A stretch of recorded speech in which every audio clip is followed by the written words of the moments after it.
ഈ മെസ്സി തട്ടിപ്പ് കേസ് വന്നതിന് ശേഷം വളരെയധികം കുഴിയിൽ ചെന്ന് ചാടിയിരിക്കുകയാണ് ട്രീ കട്ടർ മുതലാളിമാർ. അപ്പോൾ ആ കുഴിയിൽ നിന്ന് കരകയറാൻ വേണ്ടി അവർ പല വേലകൾ ഇറക്കുന്നുണ്ട്. പുള്ളി ഒരു വെല്ലുവിളി നടത്തുന്നു, അതുപോലെ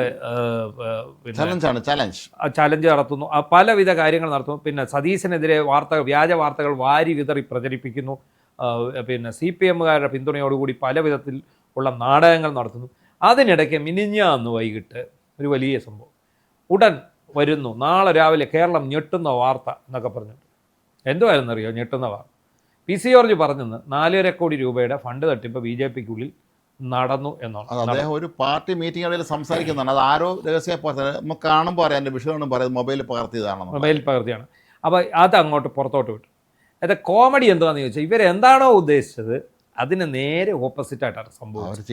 ഇതിൻ്റെ അടിയിൽ വന്ന കമൻറ്റുകൾ വായിച്ചാൽ, എടാ BJP ഫണ്ട് വെട്ടിപ്പുകാരാണെന്ന് ഈ നാട്ടിലുള്ളവർക്ക് മൊത്തം അറിയാം. ഇത് 4.5 കോടിയൊക്കെ കൊണ്ടുപോയത് ഞങ്ങളെല്ലാം അറിഞ്ഞു. ഇതാണോ നിങ്ങളുടെ കേരള ഞെട്ടുന്ന വാർത്ത? അതും പോരായെങ്കിൽ PC ജോർജാണ് പറഞ്ഞിരിക്കുന്നത്. PC ജോർജ് അത് നിഷേധിക്കുകയും ചെയ്തു. അതോടെ ഈ ഞെട്ടാൻ വന്നവർ തന്നെ ഞെട്ടി എന്നുള്ളതാണ് രസം. ഇവർക്ക് ഇത് ആദ്യമായിട്ടല്ല ഈ അബദ്ധം പറ്റുന്നത്, സ്ഥിരം പറ്റാറില്ല. പണ്ട് ഇതുപോലെ നാളെ കേരളം നടുങ്ങുന്നു, രാവിലെ 8 മണി നിങ്ങൾ നോക്കിക്കോ എന്നൊക്കെ പറഞ്ഞു എന്തുവാന്ന് ഇവരെല്ലാം അന്വേഷിച്ചു. അങ്ങനെ നടന്നപ്പോൾ ഏഷ്യാനെറ്റിന് വിവരം കിട്ടി. യുവമാരെല്ലാം കൂടെ കൂടി ആ മുട്ടിൽ മരമുറി അന്വേഷിച്ച ഉദ്യോഗസ്ഥനെ കള്ളക്കേസിൽ കൊടുക്കാൻ വേണ്ടി ഒരു ലേഡിയെ രംഗത്തിറക്കിയിരിക്കുകയാണ്. അവരുടെ അവിടെ ചെന്ന് ഏഷ്യാനെറ്റ് എന്ത് ചെയ്തു? ഇവർ 8 മണിക്ക് ഇടാവുന്ന വാർത്ത അവർ 7 മണിക്ക് അവരെടുത്തടിച്ചു. അത് കഴിഞ്ഞ് ഇവർ ഞെട്ടിക്കുന്ന വാർത്ത ഇങ്ങോട്ട് കൊണ്ടുവന്നു കഴിഞ്ഞു. ഈ വാർത്ത നമ്മൾ കേട്ട് കഴിഞ്ഞപ്പോഴാണ് നമുക്ക് ഏറ്റവും രസം. ഒരു വിധത്തിൽ ഒരു നാട്ടിലും നടക്കാത്ത, പണ്ട് ബോയിങ് സിനിമയിൽ ഇതുപോലൊരു വാർത്ത കണ്ടിട്ടുണ്ടോ? ഇല്ലാത്ത ഒരാളിനെ കുറിച്ച് ഒരു സ്റ്റോറി ഉണ്ടാക്കി അങ്ങ് വിടുക. അപ്പോൾ നമുക്കത് ഭയങ്കരമായിട്ട് മൈലേജ് ആകും എന്ന് പറയും. പക്ഷേ 8 വീട്ടിൽ രാഘവൻപിള്ള പിന്നെ തെങ്ങിൽ കെട്ടിയിട്ട് ബലാത്സംഗം ചെയ്തു പണിക്ക് പോയിട്ട് ചെറുമികളെ എന്ന് പറഞ്ഞിട്ടാണ് സംഭവം വരുന്നത്. ഇത് വരുന്നു. വന്നു കഴിയുമ്പോൾ 8 വീട്ടിൽ രാഘവൻപിള്ള ഉണ്ട്, 8 വീട്ടിൽ രാഘവൻപിള്ള വരുന്നു എന്ന് പറഞ്ഞതുപോലെയാണ് ഇത്. ഒരു ലേഡി അവർ പരാതിയുമായി ഒരു SIയെ സമീപിക്കും, SI അവരെ ബലാത്സംഗം ചെയ്യും. അത് കഴിഞ്ഞ് CIയെ സമീപിക്കുന്നു, CI അവരെ ബലാത്സംഗം. അത് കഴിഞ്ഞ് SP-യെ സമീപിക്കുന്നു, SP അവരെ ബലാത്സംഗം ചെയ്യും. ചുരുക്കി പറഞ്ഞ ഒരു മനുഷ്യനും ഒരു വിധത്തിലും വിശ്വസിക്കാൻ പറ്റാത്ത, കേരളം പോലെ ഒരു സ്ഥലത്ത് ഒരിക്കലും, പിന്നെ UP-യിലോ ബംഗാളിലോ എവിടെയെങ്കിലും ആണെങ്കിൽ നമുക്ക് പിന്നെയും പറയാം, കേരളം പോലൊരു സ്ഥലത്ത് ഒരിക്കലും നടക്കാത്ത ഒരു വ്യാജ വാർത്ത ഇവർ കൊണ്ടുവന്നു. ഇവരെ ലക്ഷ്യമിട്ടത് മുട്ടൽ മരമുറിയിൽ അവരെ അറസ്റ്റ് ചെയ്ത ബെന്നി എന്ന് പറയുന്ന DYSP-യാണ്. ഈ DYSP-യെ കുരുക്കാൻ വേണ്ടിയാണ്. ഇവന്മാർ ആന കള്ളന്മാരാണ് എന്നുള്ളതിൻ്റെ ഇവന്മാർ ചില അറസ്റ്റുമായിട്ട് ബന്ധപ്പെട്ട ചില വിവരങ്ങൾ നമ്മുടെ കൈ കിട്ടിയിട്ടുണ്ട്. അത് പിന്നാലെ നമ്മൾ പുറത്ത് വിടാം. അപ്പോൾ അതിനകത്ത് ഇവർ നടത്തിയ തട്ടിപ്പ് കണ്ട് നമ്മൾ കിടുങ്ങിപ്പോയി എന്നുള്ളതാണ് ഏറ്റവും രസകരമായ കാര്യം. എന്താണെങ്കിലും ഈ സംഭവം കൊണ്ടുവന്നു. BJP-ക്ക് ഇത് പുല്ല. രാജീവ് ചന്ദ്രശേഖർ പറഞ്ഞു അത് അദ്ദേഹം നിഷേധിച്ചില്ലോ, PC ജോർജ് നിഷേധിച്ചല്ലോ. പിന്നെ ഇങ്ങനെ ഒരു സംഭവം വന്നിട്ട് ഒരു പരാതി ആരും തന്നിട്ടില്ല. അതുകൊണ്ട് BJP-ക്ക് ഇത് സംബന്ധിച്ച് യാതൊരു അന്വേഷണം. BJP-യിൽ ഇത്തരത്തിൽ ഈ ഇലക്ഷൻ അടുപ്പിച്ചുള്ള ഈ ലോട്ടറി അടിക്കുന്ന നേതാക്കന്മാർ ഇഷ്ടം പോലെ ഉണ്ട്. ഇതൊരു സാധാരണ കാര്യമാണ്. BJP സംബന്ധിച്ചിടത്തോളം പലരും മത്സരിക്കുന്നത് തന്നെ പൈസ ഉണ്ടാക്കാനാണ്. അത് ചിലർ ഇലക്ഷൻ്റെ മുഖ്യ ചുമതല വഹിക്കുന്നതും ഒക്കെ തന്നെ കോടികൾ വരുന്നു, അത് എവിടേക്കോ പോകുന്നു. അത് പണ്ട് പോലെ ഒരു ആചാരമാണ്. അപ്പോൾ അതുകൊണ്ട് അതിനെ ഇനി നമുക്ക് PC ജോർജിൽ ആര് പറഞ്ഞാലും നമ്മൾ ജനങ്ങൾ അതിൽ പ്രത്യേകിച്ച് പ്രാധാന്യം കൊടുക്കുന്ന അവസ്ഥയല്ല ഉള്ളത്.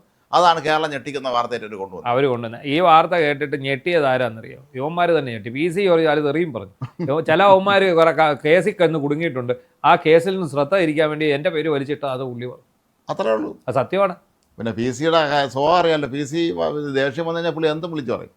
അത് പുള്ളി അത് പറയും. ഇതിപ്പോൾ ആദ്യമായിട്ടല്ല, റിപ്പോർട്ടറുമായിട്ട് പുള്ളി നേരത്തെ ഉടക്കിയിട്ടുണ്ടോ.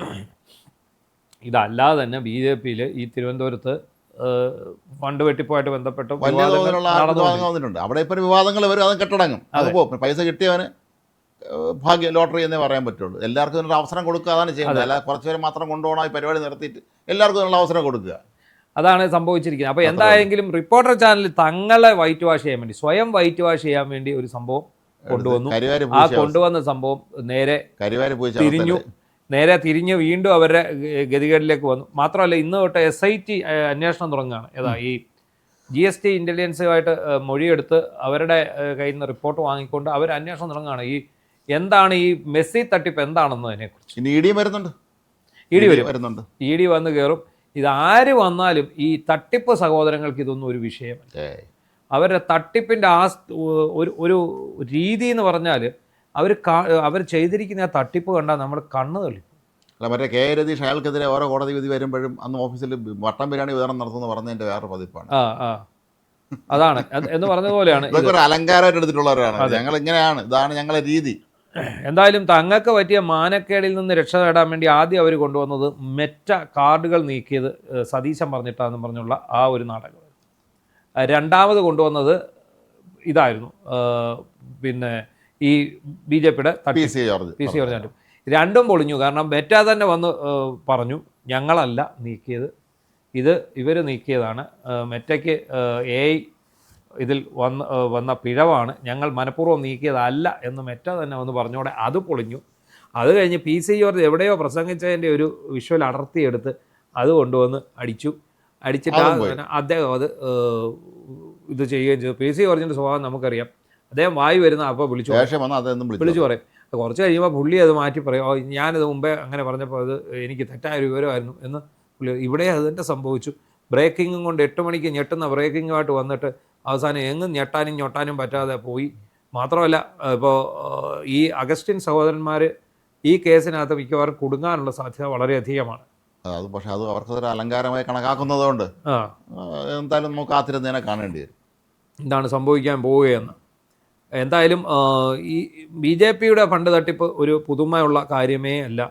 ഈ ഫണ്ടും കുഴൽപ്പണവും കൊടകര കുഴൽപ്പണവും ഒക്കെ വെച്ച് നോക്കുന്ന സമയത്ത് ഇതൊന്നും ഒരു വിഷയമേ ആയിട്ടുള്ള ദേശീയ നേതൃത്വം കണ്ടോ കണ്ടില്ലേ നമുക്ക് ഇപ്പോഴും അറിയില്ല. കേരളത്തിൽ മാത്രമാണ് BJP ഒരു സംസ്ഥാന ഘടകത്തിൽ ഇങ്ങനത്തെ കാര്യങ്ങൾ നടക്കുന്നത്. വേറെ സംസ്ഥാനത്തും പല സംസ്ഥാനം ഭരിക്കുന്നതും കൂടെയാണ് അവർ. എന്തുകൊണ്ട് കേരളത്തിൽ BJPക്ക് നിലനിൽപ്പില്ലാതായി പോകുന്നു എന്നുള്ളതിൻ്റെ ഏറ്റവും വലിയ തെളിവായി മാറുകയാണ്. PC എന്തായാലും പ്രസംഗിച്ച് നമ്മൾ എല്ലാവരും കേട്ടത് അത് സത്യമായിരിക്കാം. അത് അദ്ദേഹത്തിൻ്റെ അനുഭവത്തിന് എത്രയും വർഷം എക്സ്പീരിയൻസ് ഉള്ള രാഷ്ട്രീയതാണ്. എത്രയും വർഷം 30 വർഷത്തെ MLA ആയിരുന്ന ആളാണ് അദ്ദേഹത്തിന് അറിയാം എന്ത് ചെയ്യണമെന്നുള്ളത്. പക്ഷേ അത് വളരെ കൃത്യമായി അദ്ദേഹത്തിന് മനസ്സിലാക്കാനും കഴിയും. അതാണ് സംഭവിച്ചിരിക്കുന്നത്. എന്താണെങ്കിലും കൈകാലിട്ട് അടിക്കുകയാണ് ട്രീ കട്ടർമാർ. പക്ഷേ ഒരു കാരണവശാലും പൊങ്ങാൻ പറ്റുന്നില്ല.